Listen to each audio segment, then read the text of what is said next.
Ladies and gentlemen, Hasan Piker has a theory for why he and Cenk Uygur were banned from the UK. Straight up fascism. That's it. That's it. Israel is a fascist country, and it gets to enforce its bidding upon other countries. And in an effort to abide by the wishes of a foreign country like Israel. I'm Rich Lowry of National Review, and that is a common interpretation of the UK's government to cancel these visas for Piker and Uygur to come to the UK to participate in events. Here is Uygur himself, of course. It's an honor to have made Israel's enemies list. I'm very proud to have fought against their genocide. The mighty United Kingdom is afraid of speech that shows you who's responsible for those war crimes, but no amount of censorship will get us to stop telling the truth. And here, of course, is Glenn Greenwald. Note that the UK government just banned entry of 2 American citizens, not because they criticized or worked against the interests of the UK.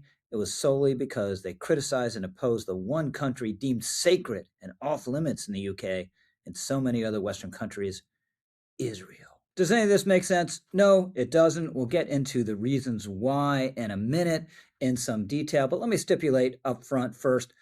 This is a hideously stupid and illiberal decision by the UK government. In a free society, you have people state their views and you have other people countering them. That's the way it works. But the UK has turned its back on this attitude towards free speech for a long time now, and comprehensively. It's not just targeting critics of Israel. Again, we'll get into that more in a moment. But the Home Office said that having Piker and Uygur come wouldn't be conducive to the public good. Now, it certainly would be a terrible thing with regard to the public good if the UK government were going to adopt their views as its policies. Their views are radioactive and toxic, not just with regard to Israel and the terror groups arrayed against it, but more comprehensively. But in a free society, what you do, again, they state their hideous views. People rebut them. Now, you might not learn a lot from these guys. I'm not sure we're ever going to learn anything from Hasan Piker. He doesn't know very much,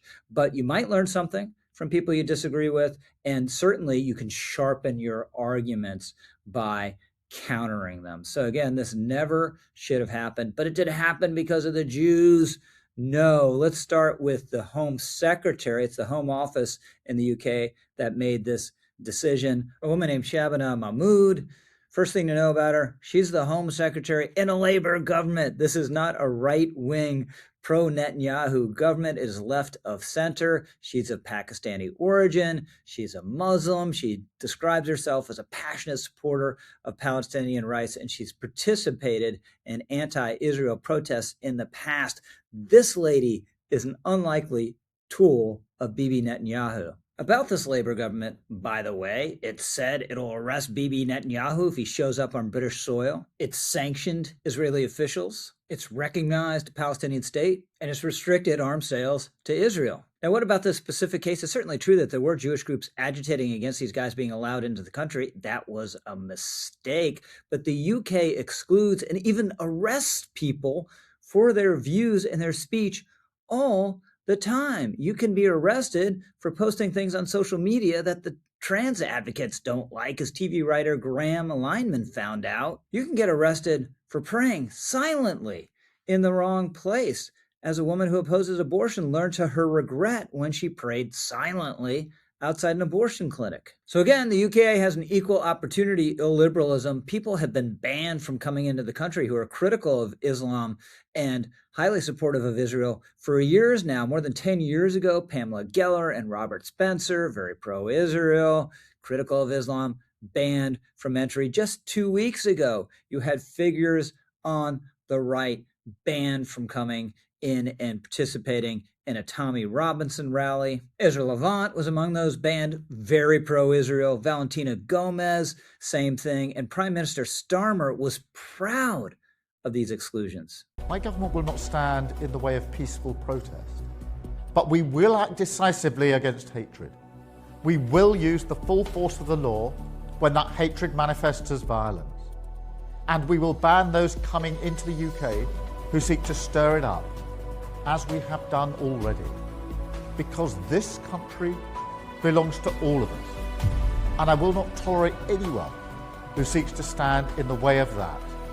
By the way, a sovereign country does have the right to exclude whoever it wants from coming onto its shores. But it's one thing if you're going to vet very carefully and exclude immigrants who are coming to settle permanently. It's another thing to stop a commentator from coming and participating in a discussion or debate. This is supposed to be the country, the UK, of John Stuart Mill and the Oxford Union and open debate, and it's just not anymore. So none of this is good, but it's very telling that Piker and Uygur are doubling down on part of what got them excluded from the UK in the first place, which is that they look at everything through this anti-Zionist / anti-Semitic prism. So something bad happens to them, and who's responsible for it? Oh, it must be the Jews. It must be that Israel is controlling the world, including other countries. Israel has everyone on a string, and that is poisonous nonsense. This happened not because the Jews